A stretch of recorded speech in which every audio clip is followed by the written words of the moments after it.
भाई जो गुरु वचन पे डट गए, कट गए फंद 84 के।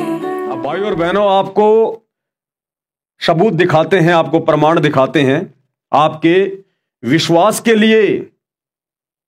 ये पुस्तक है आपकी आंखों के सामने। अभी मैंने आपको बाइबल दिखाई थी, बाइबल से आपको प्रमाण दिखाया था गुरुदेव भगवान के आशीर्वाद से।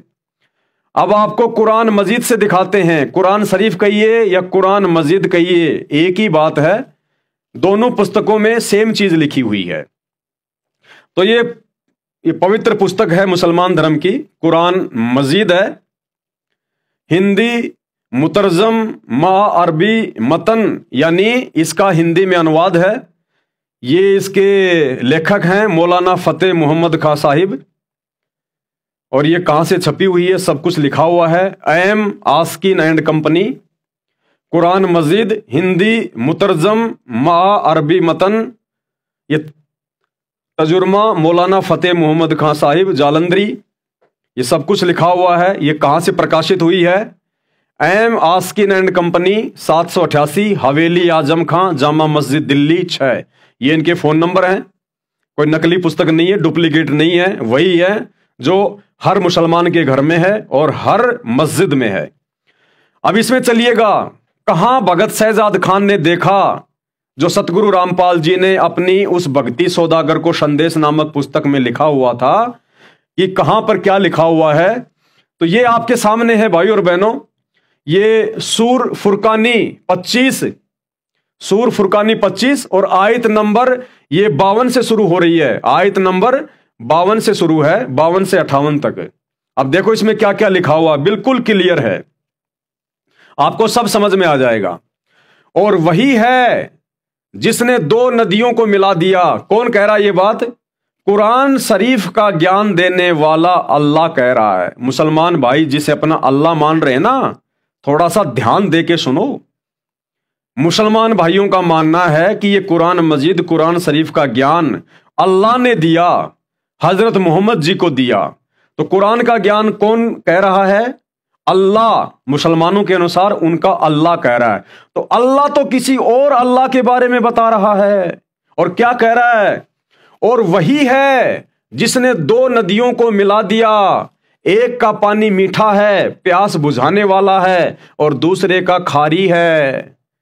यानी मुसलमानों का अल्लाह कह रहा है कि वही है, यानी मेरे अलावा वो दूसरा अल्लाह, बड़ा अल्लाह वही है जिसने दो नदियों को मिला दिया, एक का पानी मीठा है, प्यास बुझाने वाला, और दूसरे का खारी है, छाती जलाने वाला, और दोनों के दरमियान एक आड़ और मजबूत ओट बना दी। और वही है जिसने पानी से आदमी पैदा किया। क्या कह रहा है आयत नंबर 53 में? मुसलमानों का अल्लाह जिसे वो अपना अल्लाह कह रहे हैं, वो असल में अल्लाह नहीं है, वो शैतान है, डुप्लीकेट अल्लाह है, जिसको हिंदू धर्म में काल कहते हैं। वो उस दूसरे अल्लाह की ओर संकेत करते हुए कह रहा है और वही है, और वही तो है, अन्यथा उसको ये बात कहने की क्या जरूरत थी? अगर उसी ने सब कुछ बनाया है तो ये कह देता कि मैंने ये बनाया, मैंने वो बनाया, फिर मैंने ये बनाया। लेकिन वो अल्लाह तो किसी और अल्लाह की ओर संकेत कर रहा है। और क्या कह रहा है? और वही तो है जिसने पानी से आदमी पैदा किया, फिर उसको नसब वाला और दामादी रिश्ते वाला बनाया। और तुम्हारा परवरदिगार हर तरह की कुदरत रखता है। क्या कह रहा है हजरत मोहम्मद को? कि तुम्हारा परवरदिगार, यानी वो स्वयं परवरदिगार नहीं है, उस दूसरे अल्लाह की ओर, उस कबीर भगवान की ओर संकेत कर रहा है कि ए हजरत मोहम्मद, तुम्हारा परवरदिगार हर तरह की कुदरत, यानी हर प्रकार की शक्ति रखता है वो अपने पास में। और ये लोग खुदा को छोड़कर ऐसी चीज की पूजा करते हैं कि जो न उनको फायदा पहुंचा सके और न नुकसान। और वो अल्लाह, डुप्लीकेट अल्लाह, वो शैतान, वो काल हजरत मोहम्मद को क्या कह रहा है कि ए हजरत मोहम्मद, मैं तुझे जिस अल्लाह के बारे में बता रहा हूं, मैं तुझे जिसकी कुदरत के बारे में बता रहा हूं, जिसने दो दरियाएं बनाई, एक का पानी खारा, एक का पानी मीठा, बीच में आड़ बना दी, हैं, जिसने पानी की बूंद से इंसान को पैदा किया, फिर किसी का जीजा साला मामा फूफा ये रिश्ते बनाए। कहते हैं वो परवरदिगार, उसको छोड़कर ये काफिर लोग, उसको छोड़कर ये लोग ऐसों को पूज रहे हैं जो ना कोई फायदा पहुंचा सकते हैं ना कोई नुकसान दे सकते हैं। यानी उस अल्लाह को छोड़कर ये मूर्तियों की पूजा कर रहे हैं, पत्थरों की पूजा कर रहे हैं। क्योंकि उस समय पूरा मुसलमान समाज, जिस समय उस डुप्लीकेट अल्लाह ने, शैतान ने हजरत मोहम्मद के ऊपर ये आयतें नाजिर की, उस समय का मुस्लिम समाज हिंदुओं की तरह पत्थर पुजारी था, पत्थर पुजारी।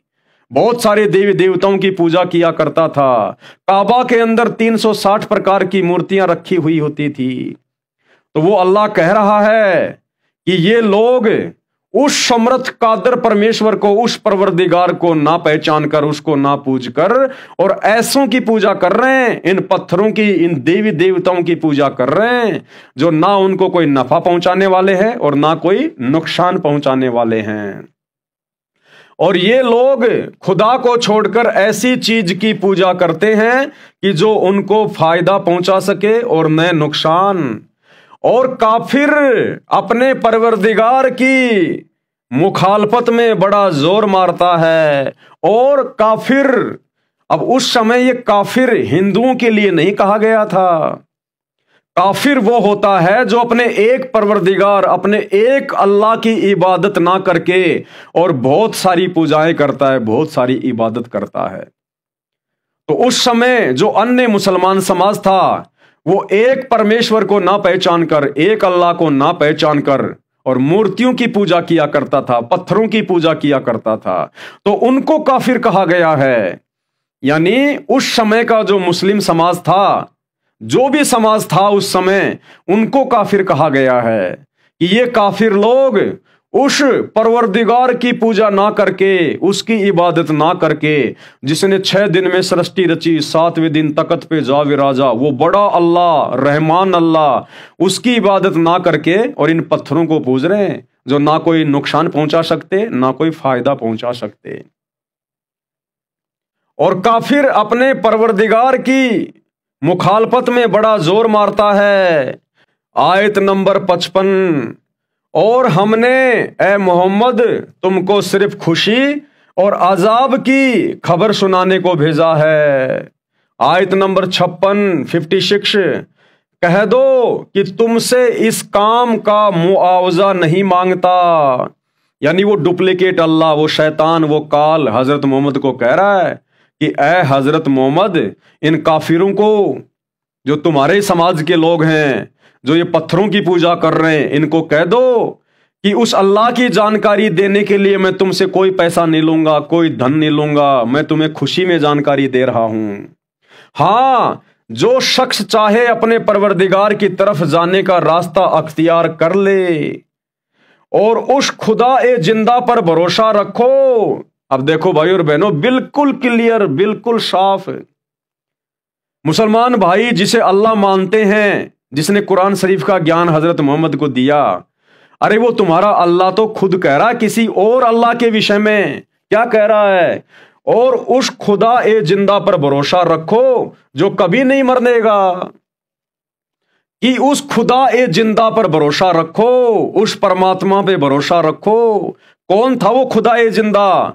जो हजरत मोहम्मद जी को मिला था जिंदा रूप में, वो कबीर परमात्मा, कबीर अल्लाह, मुर्शिद रूप में जो हजरत मोहम्मद को मिला था, उसके विषय में वो डुप्लीकेट अल्लाह, वो शैतान जिसे मुसलमान अपना भगवान कहते हैं, वो संकेत कर रहा है। वो कह रहा है हजरत मोहम्मद को, क्या कह रहा है?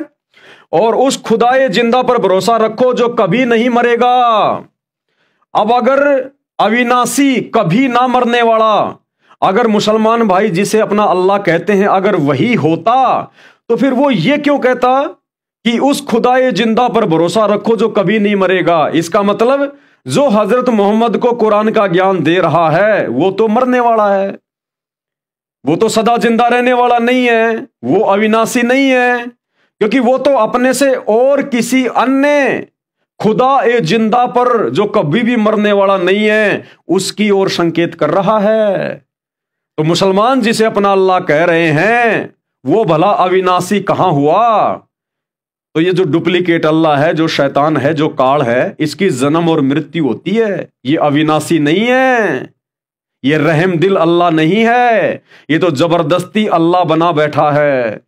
अब इसका पर्दाफाश होगा। सतगुरु रामपाल जी ने पूरा पर्दाफाश करके रख दिया है, हर धर्म के धर्म ग्रंथों को दिखा दिखा के। तो क्या कह रहा है वो मुसलमानों का अल्लाह? और उस खुदाए जिंदा पर भरोसा रखो जो कभी नहीं मरेगा, और उसकी तारीफ के साथ तस्बीह करते रहो, और वह अपने बंदों के गुनाहों से खबर रखने को काफी है। यानी वो सब के विषय में जानता है। मुसलमानों को अल्लाह कह रहा है कि मैं जिस अल्लाह की बात कर रहा हूं ना, जो सबसे बड़ा है, जो मेरे से भी बड़ा है, जो खुदाए जिंदा है, जो कभी नहीं मरता, वो सबके विषय में जानकारी रखता है, सबकी खैर खबर रखता है, कौन पाप कर रहा है और कौन पुण्य कर रहा है। और देखो भाई और बहनों, आगे एक बिल्कुल क्लियर कर दिया, बिल्कुल क्लियर। जिसने आसमानों और जमीन को और जो कुछ इन दोनों के दरमियान है 6 दिन में पैदा किया, फिर अर्श पर जा ठहरा। बिल्कुल क्लियर कर दिया मुसलमान जिसे अपना अल्लाह मानते हैं, जिसने हजरत मोहम्मद को कुरान का ज्ञान दिया। अरे वो तो किसी और अल्लाह के विषय में बात कर रहा है।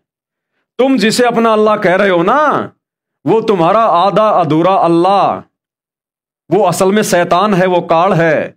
और वो तो किसी और अल्लाह के विषय में हजरत मोहम्मद से कह रहा है कि जिसने 6 दिन में सृष्टि रची, 7वें दिन तकत पे जा विराजा। किसी और अल्लाह के विषय में। जिसने आसमानों और जमीन को और जो कुछ इन दोनों के दरमियान है 6 दिन में पैदा किया, फिर अर्श पर जा ठहरा। अर्श पर यानी आसमान के अंतिम छोर पर शतलोक में जा बैठा, तकत पे जा बैठा।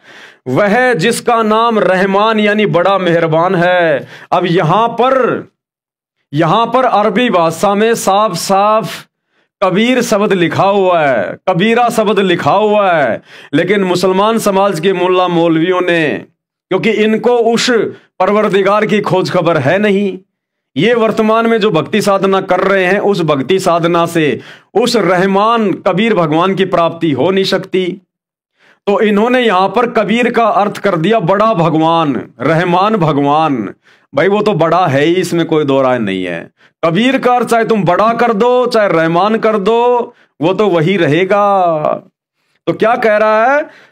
फिर अर्श पर जा ठहरा वह जिसका नाम रहमान यानी बड़ा मेहरबान है। कौन कह रहा है? मुसलमान धर्म का अल्लाह कह रहा है। मुसलमान भाई जिसे अपना अल्लाह कहते हैं, जिसने हजरत मोहम्मद को कुरान का ज्ञान दिया, अरे वो अल्लाह तो किसी और के बारे में कह रहा है, साफ साफ है। तो बताओ फिर सबसे बड़ा अल्लाह वो कैसे हुआ जो अपने से बड़ा अल्लाह के बारे में बता रहा है? अरे यही बात तो मुसलमान धर्म के लोगों को समझ में नहीं आई, जो भगत शहजाद खान को समझ में आ गई। उस पुस्तक को पढ़ते ही समझ में आ गई कि भाई जिसको हम अल्लाह मान रहे हैं, कि जिस अल्लाह ताला ने कुरान शरीफ को हजरत मोहम्मद के ऊपर उतारा, और वो अपने से अन्य किसी और अल्लाह के बारे में बात कर रहा है, तो फिर वो बड़ा अल्लाह कहां हुआ? हमने तो बड़े अल्लाह की भक्ति करनी है, रहमान अल्लाह की भक्ति करनी है, कबीर अल्लाह की भक्ति करनी है। तो भगत शहजाद खान को झटका सा लगा, और कहते हैं ज्ञान का और घाम का चमका सा होता है, जिसको समझ में आना होता है एक बार में बात आ जाती है।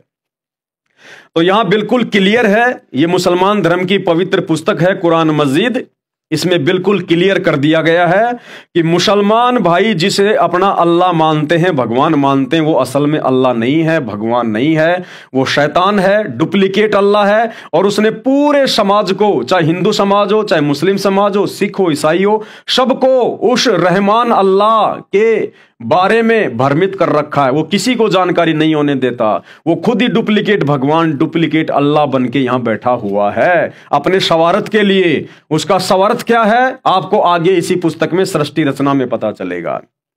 तो क्या कह रहा है मुसलमानों का डुप्लीकेट अल्लाह हजरत मोहम्मद को? जिसने का क्या मतलब हुआ? अगर उसने सब कुछ रचा होता तो कह देता कि मैंने सब कुछ किया है, मैंने ही 6 दिन में सृष्टि रची है, समुद्र का पानी खारा और मीठा बनाया। लेकिन वो नहीं कह सकता, क्योंकि वो भी डरता है उस बड़े अल्लाह से, उस कबीर अल्लाह से। इसलिए कह रहा है कि जिसने आसमानों और जमीन को और जो कुछ इन दोनों के दरमियान है 6 दिन में पैदा किया, फिर अर्श पर जा ठहरा, यानी आसमान के अंतिम छोर पर, शतलोक में 7वें आसमान पर, वह जिसका नाम रहमान यानी बड़ा मेहरबान है। ये बड़ा मेहरबान की जगह अरबी भाषा में साफ साफ लिखा हुआ है कबीर, कबीरा। कोई बात नहीं, लेकिन भाई सच्चाई छुपेगी नहीं। तो उसका हाल किसी बाखबर से मालूम कर लो। बिल्कुल क्लियर कर दिया, तोड़ पाड़ दिया। देसी भाषा में कहते हैं तोड़ पाड़ दिया। मुसलमान भाइयों का अल्लाह, जिसे वे अपना अल्लाह कहते हैं, निराकार कहते हैं, बेचून कहते हैं, जिसने हजरत मोहम्मद के ऊपर ये आयतें उतारी और हजरत मोहम्मद को ये ज्ञान बता रहा है, अब वो क्या कह रहा है? मुसलमानों का वो आधा अधूरा अल्लाह, डुप्लीकेट अल्लाह, हिंदू भाई जिसको काल कहते हैं, काल, वो क्या कह रहा है? ऊपर उस अल्लाह के बारे में सारी बातें उसने बता दी कि ऐ हजरत मोहम्मद, वो वही है जिसने समुद्र का पानी खारा और मीठा बनाया, पानी की बूंद से इंसान को पैदा किया, फिर साहिब नस्ल बनाया, जिसने 6 दिन में सृष्टि रची, 7वें दिन तख्त पे जा विराजा। अब क्या कह रहा है वो लास्ट में? वो कह रहा है मुझे भी नहीं पता उसका वो कौन है, कहां रहता है। कह रहा है उसकी खबर किसी बाखबर से जा पूछो। क्या कह रहा है? तो उसका हाल यानी उसकी खबर, उसके विषय में, उसके बारे में किसी बाखबर से, बाखबर यानी जो जानने वाला हो, जो उसके बारे में जानता हो, किसी बाखबर से मालूम कर लो।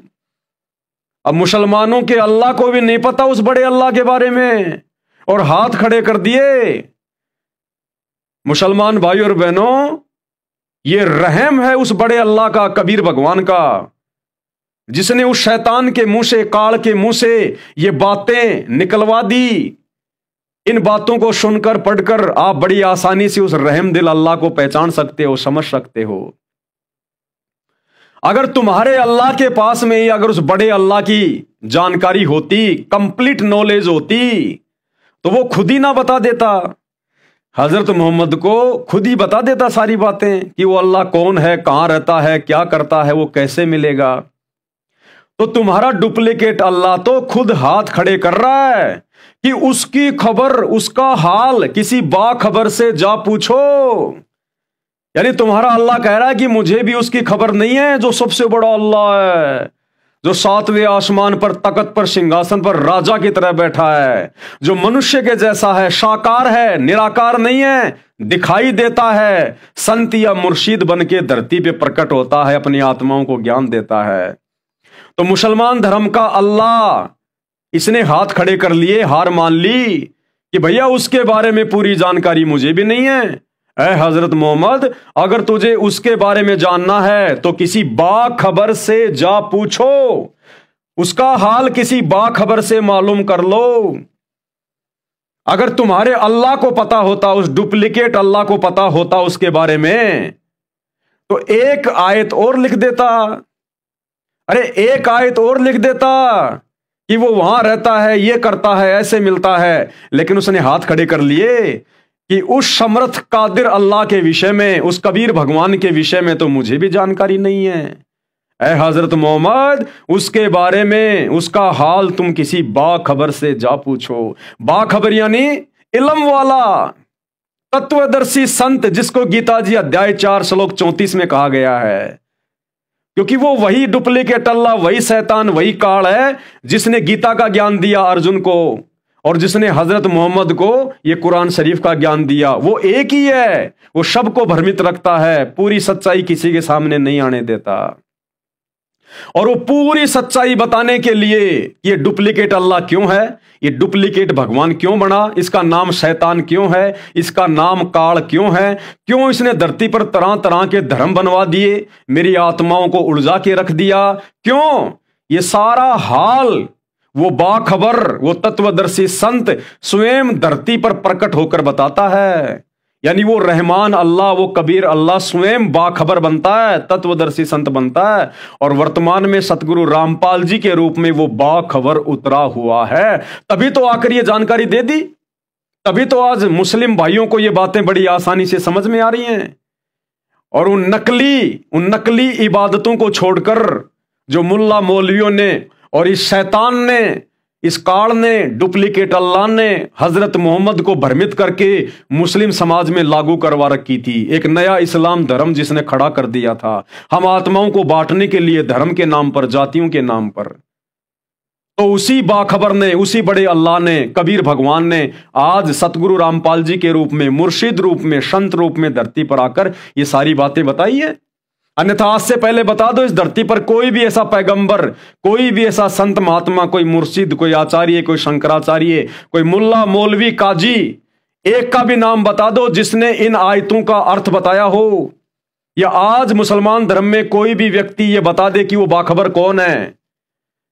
क्योंकि भाई तुम्हारे मुल्ला मौलवियों को, पैगंबरों को ज्ञान कहां से होगा जब तुम्हारे डुप्लीकेट अल्लाह ने अपने हाथ खड़े कर दिए सूरत फुरकान 25 आयत नंबर 58 में कि है हजरत मोहम्मद उस अल्लाह के विषय में जिसने 6 दिन में सृष्टि रची, 7वें दिन तख्त पे जा विराजा। उसकी खबर, उसका हाल किसी बाखबर से जा पूछो। तो जब तुम्हारे अल्लाह को उसकी जानकारी नहीं, तुम्हारे डुप्लीकेट अल्लाह को उसकी कोई खैर खबर नहीं, तो ये मुल्ला मौलवी काजी जो डुप्लीकेट अल्लाह से पैदा हैं, ये कैसे बता देंगे? नहीं बता सकते। तो अपनी जानकारी स्वयं वो परमात्मा बाखबर बन के देता है, तत्वदर्शी संत बन के देता है। तो आज वो अल्लाह अकबर, अल्लाह कबीरा, उस शैतान का बाप, उससे बड़ा भगवान स्वयं सतगुरु रामपाल जी के रूप में, मुर्शिद रूप में, मुसलमान धर्म में मुर्शिद कहते हैं संत को, और हिंदू धर्म में कह देते हैं संत, सतगुरु, साधु। तो आज वे स्वयं धरती पे प्रकट हैं। जरा जोर दो इन आयतों के ऊपर। अगर तुम्हारे डुप्लीकेट अल्लाह को इस बात का पता होता तो यहां पर हजरत मोहम्मद को यह नहीं कहता कि उसके विषय में, उसका हाल किसी बाखबर से जा पूछो कि भैया मेरे पास में उसकी जानकारी नहीं है, मैं कंप्लीट नहीं हूं, उसकी जानकारी तुझे कोई बाखबर बताएगा। तो भाई अल्लाह के विषय में तो अल्लाह ही बता सकता है। वो अल्लाह, वो बड़ा भगवान कबीरा स्वयं ही मुर्शिद बन के आता है जो आज धरती पर आया हुआ है। तो यहां पर बिल्कुल क्लियर है। अगर किसी ने भांग पी रखी होगी उसकी तो हम कह नहीं सकते, बाकी बिल्कुल क्लियर है, साफ साफ है। क्या कह रहा है? जिसने आसमानों और जमीन को और जो कुछ इन दोनों के दरमियान है 6 दिन में पैदा किया। कौन कह रहा है? मुसलमानों का डुप्लीकेट अल्लाह कह रहा है, शैतान कह रहा है। फिर अरस पर जा ठहरा, यानी अपने से अन्य किसी और भगवान के बारे में बता रहा है। वह जिसका नाम रहमान यानी बड़ा मेहरबान है, तो उसका हाल किसी बाखबर से मालूम करो कि मुझे भी नहीं पता उसके बारे में। भाई कंप्लीट जानकारी मुझे भी नहीं है मोहम्मद। तो बताओ, जब हजरत मोहम्मद को ज्ञान देने वाले अल्लाह को, उस बड़े अल्लाह के बारे में जानकारी नहीं है जो साकार है, तख्त पे बैठा है, मनुष्य जैसा है, तो हजरत मोहम्मद को कहां से जानकारी हो जाएगी? आज के मुल्ला मौलवी काजियों को कहां से जानकारी हो जाएगी? तो भाई और बहनों, ये क्लियर जानकारी है, स्पष्ट जानकारी है, कोई मिलावट नहीं है। तो आपने देख लिया कुरान मजीद से। अब आपको एक कुरान मजीद और दिखा देते हैं, कहीं आपको शंका ना रह जाए कि भाई संत रामपाल जी के द्वारा पूरी जानकारी नहीं दी गई। तो ये दूसरी कुरान मजीद है, आज सभी मुसलमान भाई बहनों के घरों में मिलेगी और आप लोगों की मस्जिदों में मिलेंगी, आप ही लोगों के द्वारा लिखी गई हैं। ये देखिए कुरान मस्जिद मय तजुर्मा व अरबी मतन तजुर्मा हजरत मौलाना अशरफ अली थानवी रहमान, हिंदी अनुवाद है। मौलाना मोहम्मद इमरान कासमी विज्ञानवी MA अलीगढ़ से हैं।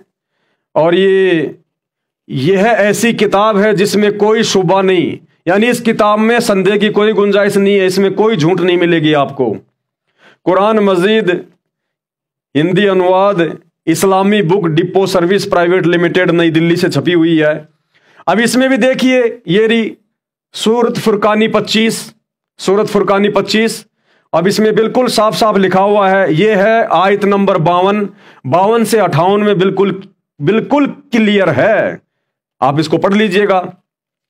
आगे फिर तौहीद का बयान है, और वह ऐसा है जिसने दो दरियाओं के सूरत के एतबार से मिला दिया, जिसने एक का पानी तो मीठा सुकून बख्श और एक का पानी खारा कड़वा है, और उसके दरमियान में अपनी कुदरत से एक पर्दा और एक मजबूत रोक लगा दी। यानी वो डुप्लीकेट अल्लाह, मुसलमान जिसे अपना अल्लाह कहते हैं, हजरत मोहम्मद जी को ज्ञान बता रहा है, हजरत मोहम्मद से कह रहा है उस परमेश्वर के विषय में। आयत नंबर 53, और वह ऐसा है जिसने पानी से यानी नुतफे से आदमी को पैदा किया, फिर उसको खानदान वाला और ससुराल वाला बनाया, और ए मुखातब तेरा रब बड़ी कुदरत वाला है। देखो कितना क्लियर लिखा हुआ है। यानी वो डुप्लीकेट अल्लाह, मुसलमान जिसे अपना अल्लाह कहते हैं, वो हजरत मोहम्मद को कह रहा है, क्या कह रहा है? और ए मुखातब तेरा रब बड़ी कुदरत वाला है। अगर वो खुद ही रब होता तो कह देता कि मैं तेरा रब हूं और मैं बड़ी कुदरत वाला हूं, लेकिन वो कह नहीं सकता, वो भी डरता है उस बड़े अल्लाह से, कबीर भगवान से।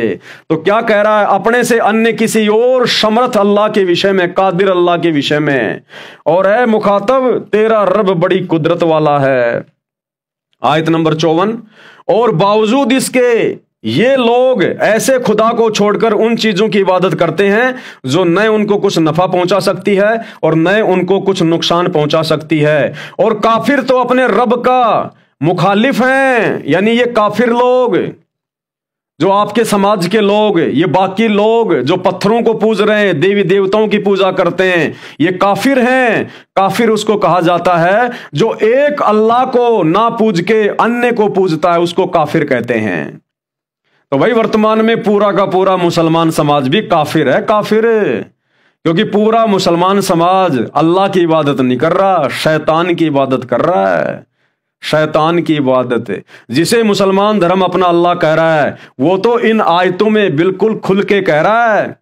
सूरत फुरकानी 25 आयत नंबर 52 से 58 में हजरत मोहम्मद को क्लियर कर रहा है कि मैं अविनाशी नहीं हूं, मेरा तो जन्म मरण होता है। वो जिंदा कभी ना मरने वाला, जिसने 6 दिन में सृष्टि रची, 7वें दिन तकत पे जा विराजा, जिसने समुद्र का पानी खारा और मीठा बनाया, जिसने पानी की बूंद से इंसान को पैदा किया, यानी नर और मादा के सहयोग से, रज और बीरज से। कहते हैं वो तो कोई और है, और उसका हाल किसी बाखबर से जा पूछो। तो वर्तमान में मुसलमान समाज उसके बारे में जानता ही नहीं। जब इनका डुप्लीकेट अल्लाह वो खुद नहीं जानता और किसी बाखबर से जानने के लिए कह रहा है, तो वर्तमान का मुसलमान समाज कैसे जानेगा? जब तक वो अल्लाह खुद आके मुर्शिद रूप में, बाखबर रूप में नहीं समझाएगा, नहीं बताएगा। तो पूरा मुसलमान समाज वर्तमान में काफिर की संज्ञा में है, काफिर की संज्ञा में। वो ओरिजिनल अल्लाह, बड़ा अल्लाह, रहमान अल्लाह वर्तमान में सतगुरु रामपाल जी के रूप में धरती पे प्रकट है, सह शरीर है, ज्ञान दे रहा है। आ जाओ शरण में, दीक्षा ले लो, सत्संग सुन लो, अन्यथा भाई युग परिवर्तन का समय है, कोई बच नहीं पाएगा। और बावजूद इसके ये मुस्किन लोग ऐसे खुदा को छोड़कर, यानी उस रहमान अल्लाह को छोड़कर उन चीजों की इबादत करते हैं जो उनको न नफा पहुंचा सकती है और न उनको कोई नुकसान पहुंचा सकती है। यानी आधे अधूरे देवी देवताओं की, इन पत्थरों की पूजा कर रहे हैं। और काफिर तो अपने रब का मुखालिफ है। और हमने आपको सिर्फ इसलिए भेजा है कि मोमिनों को जन्नत की खुशखबरी सुनाएं और काफिरों को दोजख से डराएं। यानी ए हजरत मोहम्मद, जो तेरे समाज के लोग जो उस एक अल्लाह को ना पूज के और इन पत्थरों की पूजा कर रहे हैं, इन पत्थरों की पूजा कर रहे हैं, उनको डराओ, उनको ये सच्चा ज्ञान बताओ कि उस एक समर्थ अल्लाह, उस कबीर भगवान की पूजा करो, नहीं तो दोजख में जाओगे, नरक में जाओगे। आयत नंबर 56, आप कह दीजिए कि मैं तुमसे इस पर कोई मुआवजा नहीं मांगता। यानी उस रहमान अल्लाह की जानकारी बताने के लिए मैं तुमसे कोई पैसा नहीं लेता।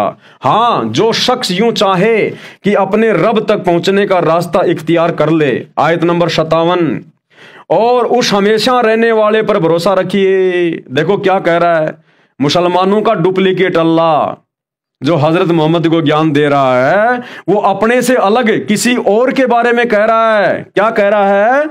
और उस हमेशा रहने वाले पर भरोसा रखिए, उस हमेशा रहने वाले पे जो कभी नहीं मरता, हमेशा जिंदा रहता है। यानी वो खुद हमेशा जिंदा नहीं रहता, तभी तो कह रहा है कि उस हमेशा जिंदा रहने वाले पर भरोसा कीजिए। तो बताओ भाई, मुसलमान जिसे अपना अल्लाह कह रहे हैं वो तो भैया जन्म और मरण में है, वो तो काल है, शैतान है, गीता जी में साफ साफ लिखा हुआ है। और यहां भी उसने स्पष्ट कर दिया ये बात बोल के कि जो हमेशा जिंदा रहने वाला है, कभी नहीं मरने वाला है, तो फिर वो खुद क्या है? खुद तो जन्म मरण में हुआ ना, जो अपने से अन्य कभी न मरने वाले के बारे में बात कर रहा है। और उस हमेशा रहने वाले पर भरोसा रखिए और इत्मीनान से यानी धैर्य के साथ उसकी तस्बीह व तारीफ बयान करने में लगे रहिए, यानी उसकी महिमा गाने में लगे रहिए। और वह खुदा अपने बंदों के, और वह खुदा यानी अपने से अन्य किसी और के बारे में कह रहा है, वो खुद खुदा नहीं है, वो खुद अल्लाह नहीं है। और वह खुदा अपने बंदों के गुनाहों से काफी खबरदार है, यानी वो सबके बारे में जानता है। अब देखिए आयत नंबर 58, बिल्कुल तोड़ पाड़ दिया। वह ऐसा है जिसने आसमान व जमीन और जो कुछ उसके दरमियान है सब 6 दिन में मिकदार में पैदा किया, फिर शाही तख्त पर कायम हुआ। शाही तख्त यानी जैसे राजा शाही तख्त पे बैठता है, सिंहासन पे बैठता है, जिस पर राजा के अलावा दूसरा कोई नहीं बैठ सकता, उसको कहते हैं शाही तख्त। तो बताओ भाई मुसलमान भाइयों, क्या ये पुस्तक झूठ बोल रही है क्या? अगर ये पुस्तक झूठ बोल रही है तो भैया तुम्हें सच बताया जा रहा है। तुम्हारा डुप्लीकेट अल्लाह जो हजरत मोहम्मद को ज्ञान दे रहा है, तुम तो उसी को अपना अल्लाह मानते हो ना, जिसने कुरान शरीफ का ज्ञान दिया। तो वो तो ये कुरान शरीफ का ज्ञान देते समय हजरत मोहम्मद को अपने से अन्य किसी और बड़े अल्लाह के बारे में बता रहा है कि जिसने 6 दिन में कायनात को रचा और 7वें दिन शाही तख्त पे जा बैठा। कौन जा बैठा? वो बैठने वाला कोई और है ना, जिसके बारे में तुम्हारा अल्लाह बता रहा है। क्या कह रहे हैं?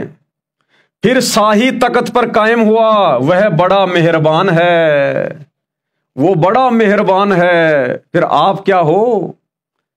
इसलिए भाई और बहनों, ये हमें जन्म देता है और मारता है अपने शवारत के लिए।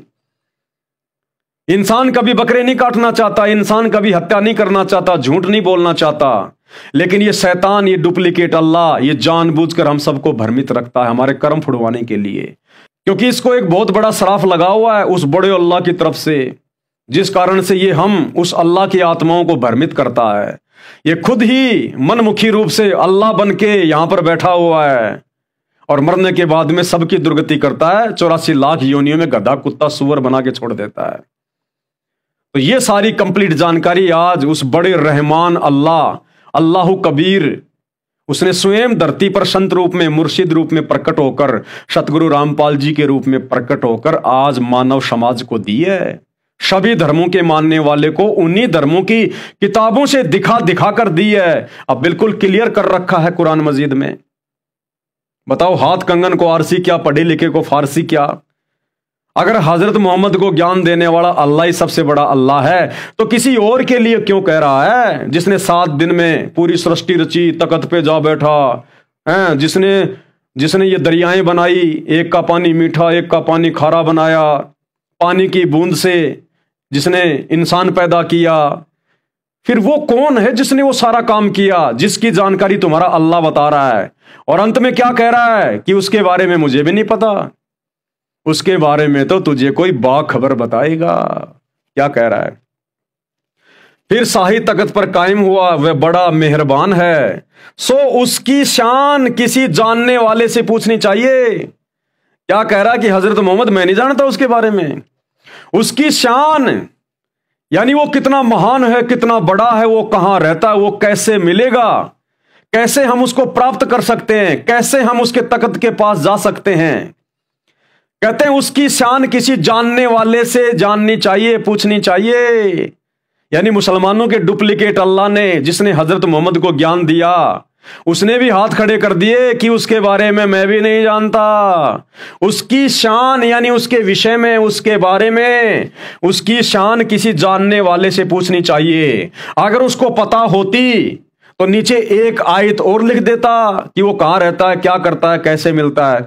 लेकिन इस डुप्लीकेट अल्लाह को उस ओरिजिनल अल्लाह के विषय में नहीं पता, इसलिए अपनी जानकारी स्वयं देने के लिए वो ओरिजिनल अल्लाह, वो कबीर भगवान स्वयं सतगुरु रूप में, मुर्शिद रूप में धरती पे प्रकट होता है। और आज वो अल्लाह ताला सतगुरु रामपाल जी परमेश्वर जी हैं। यकीन हो या ना हो, ये आपके ऊपर है। बाकी आपकी कुरान शरीफ ने, कुरान मजीद ने बिल्कुल क्लियर कर दिया है। काफिर क्या जाने। तो भाई और बहनों बिल्कुल क्लियर है। अब हमारे गुरु बचन पे डट के